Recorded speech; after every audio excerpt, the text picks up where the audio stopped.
As we come towards the end of this course, I'm pulling out the focus to the larger context in which we're all living, and the Academy, of course, is living within that larger context, even though it sometimes operates as a kind of separate world, or thinks it does. So we've been struggling in the Academy with the idea of decolonization, and in this presentation I'm going to be looking at the aspect of the decolonization of fields like South Asian studies that I come out of, and also in terms of indigenizing the Academy.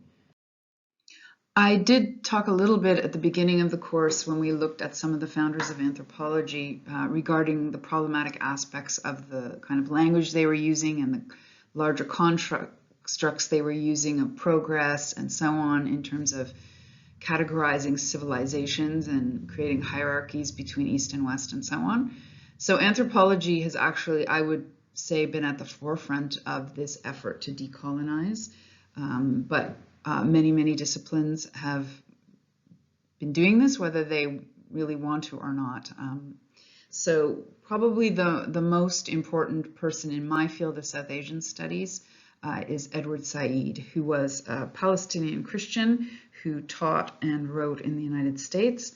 And he wrote on the subject of the relationship between the so-called East and West.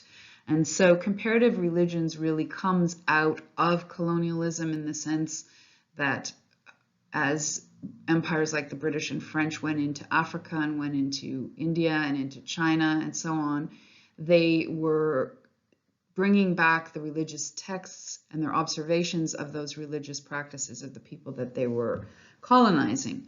And so really, in many ways, religious studies emerges from colonization and from the study of theology, so these two streams. So this has been a problematic inheritance, unsurprisingly. And so for many people in the field of religious studies, they've been using the theory of Edward Said, who was actually a literature scholar, but using his theories to look at religion.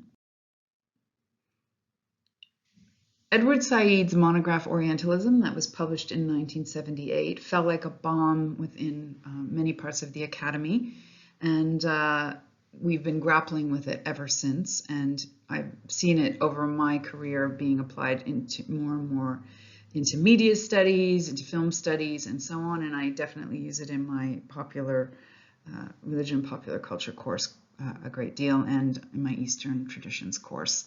So you can see even from the cover of the book that this is a very typical Orientalist painting of the so-called exotic East, the boy with the snake and the snake charmer. And this was, we'll be talking about this as I move through, but this kind of image of the East as a place of sort of danger and exoticism and beauty, etc.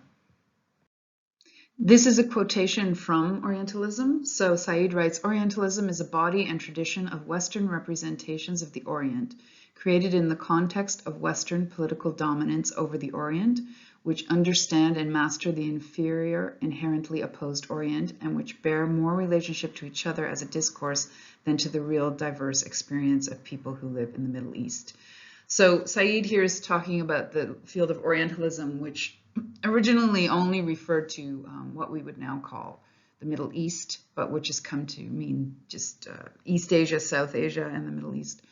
And what he's saying here is that this developed within the context of an unequal power dynamic. So you had the colonial powers, as I said, of places like Holland, France, England, and so on, in a race to control these colonies and their wealth.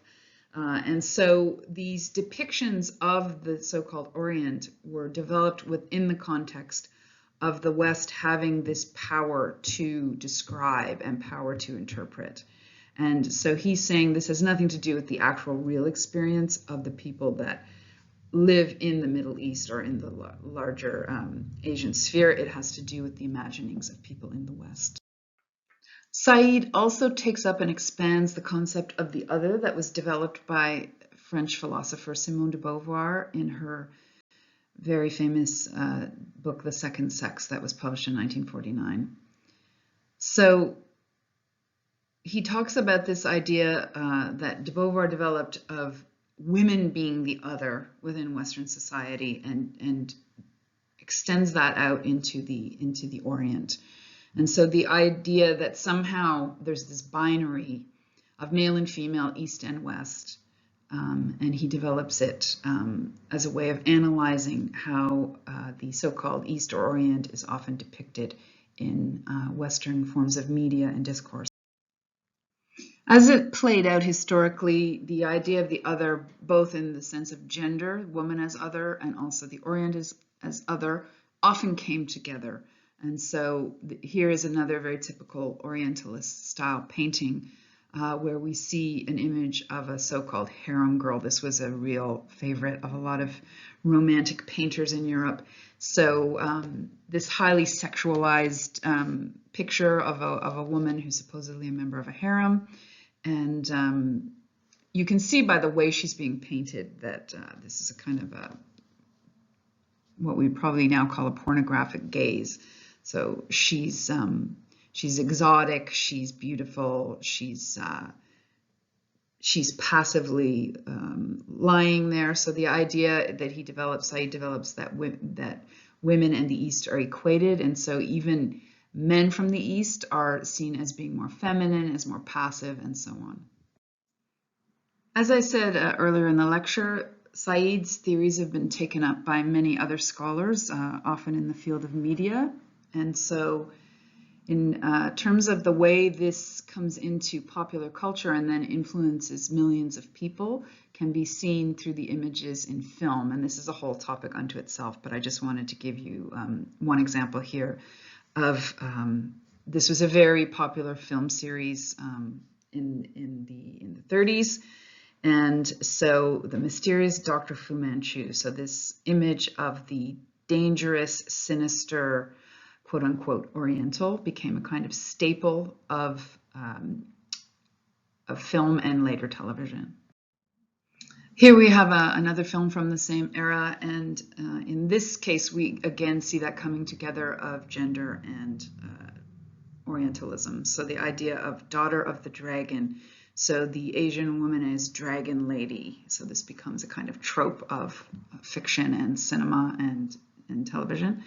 And so it's interesting to see here that, and important to note, that these films were being made in the context of concerns about Asian immigration into the United States and into Canada as well. And so during this period, bans were put on Asian immigration, and so the films are also are in some ways depicting that anxiety. Other scholars have taken up the way that Orientalism plays out in fields like journalism, and when I give media assignments in some of my courses, I always say to students it's very important to analyze the photographs just as much as the text, often more so, I would say.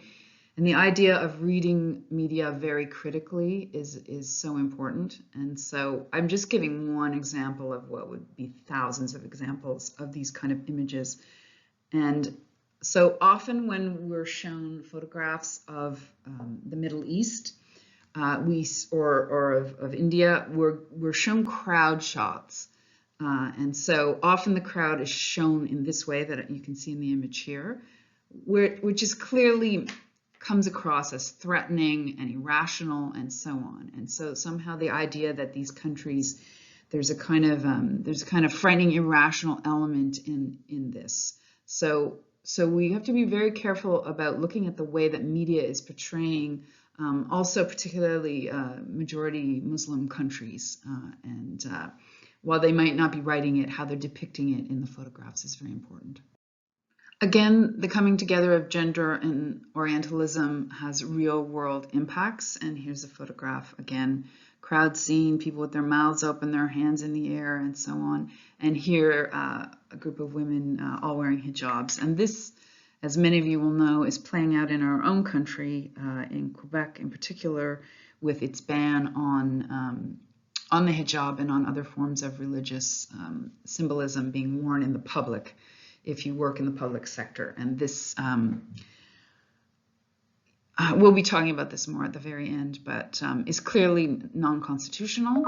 And so we can see that these ideas coming out of Orientalism are having very real world impacts, in which often when you hear people arguing for Bill 21, it's that Muslim women are oppressed, they're being forced to wear the veiling and so on, when in fact we know that in many cases it's the choice of the woman.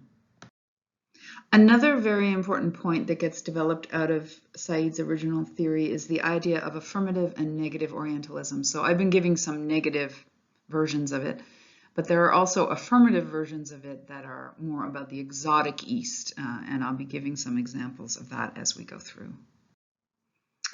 Here we have a still from the Disney film Aladdin, which many of you may have seen, and millions of children have seen. And so when the film came out, there was an immediate outcry from the Muslim, especially the Arab community, about the depictions of Arabs within the film Aladdin. And when it was remade, this whole controversy exploded again. It was remade very recently.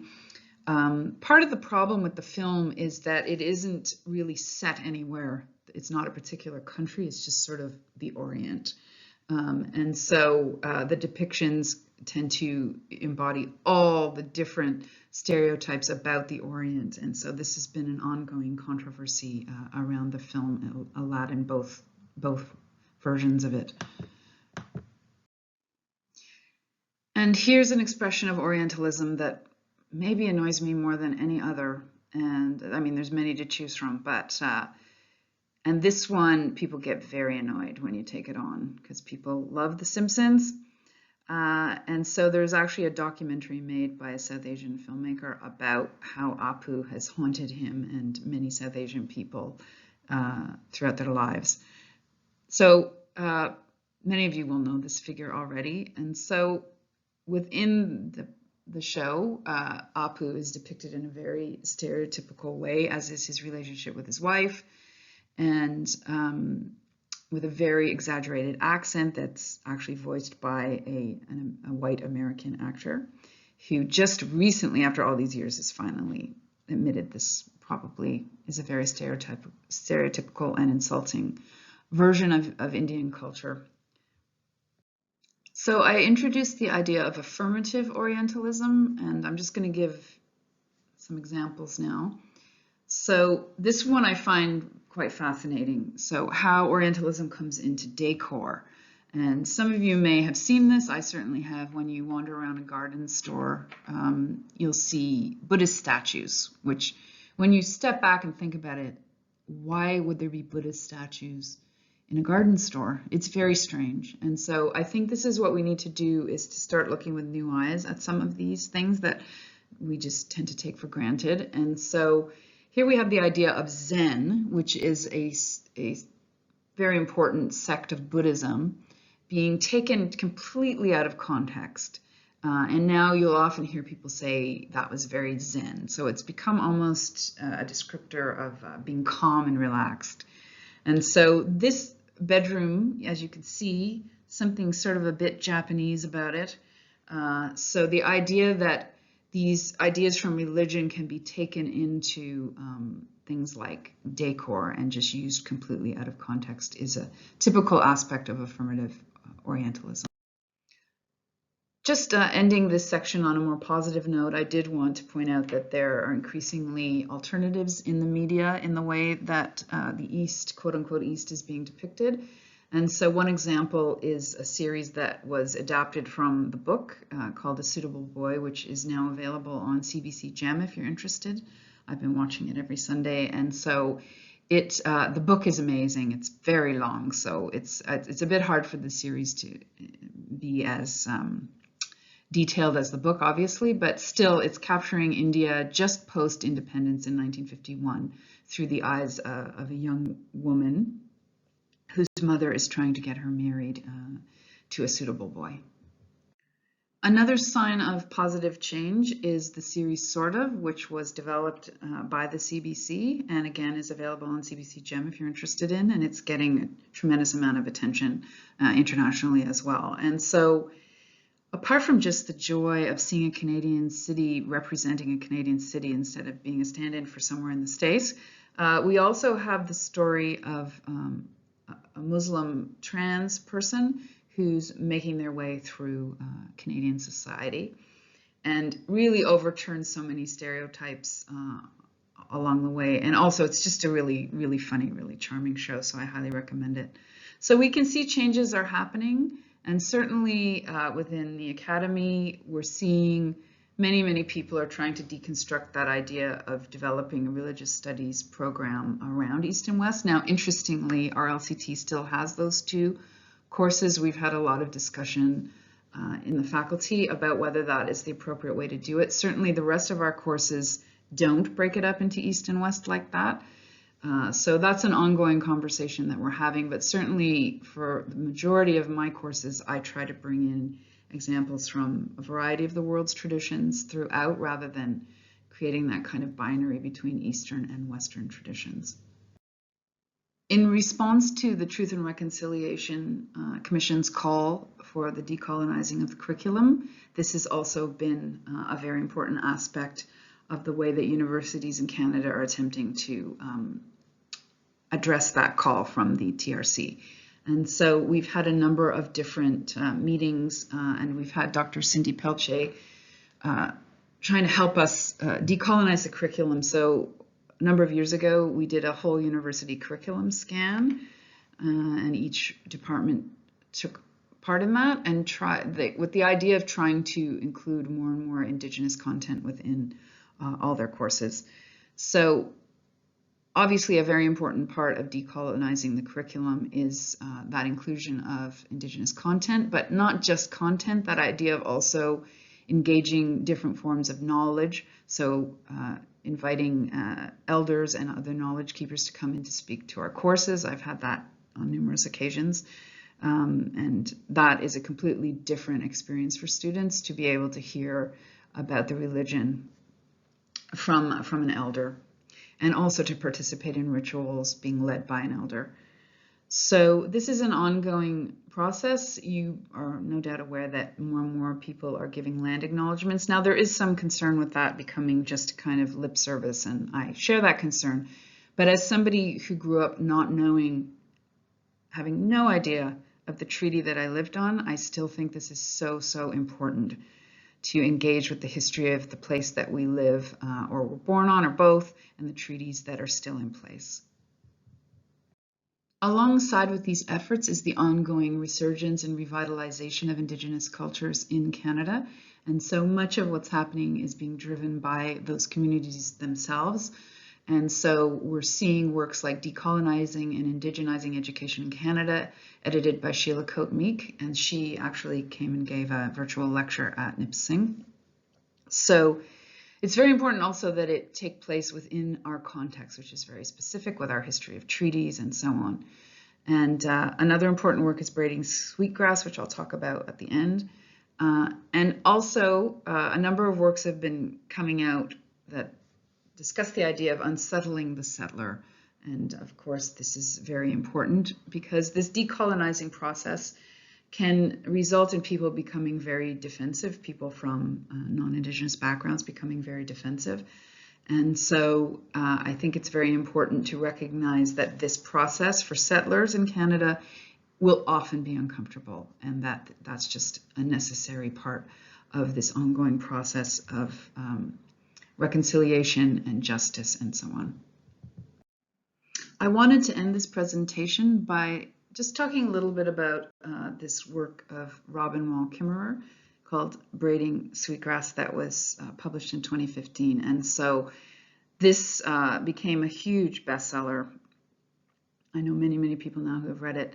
And what I find so interesting about this book is, while Kimmerer is talking specifically to Indigenous issues throughout the book, she's also talking to environmental issues. And so bringing together these aspects that are parts of this course and are very important to me personally. And so giving, I would argue, a path forward in a number of ways. So she's offering a path forward in terms of relationship between Indigenous people and non-Indigenous people, but also between science and the humanities. And she talks about being a young woman and wanting to be a poet, but also wanting to be a scientist, and being told those two things can't exist together. And so the book, in a way, is an answer to that, because she comes to this material from a very scientific background, but also bringing in her Indigenous heritage and that understanding of the world. And showing very clearly, and I think that idea of braiding, showing very clearly that these things can be brought together, that you can bring together ideas like oral understandings of the environment along with scientific understandings of the environment, that they aren't mutually exclusive. And so I think this book has really touched on something that we're moving towards, I hope, in our culture, where these binaries won't exist anymore, where Indigenous wisdom can sit alongside scientific understanding within the academy and in the larger culture.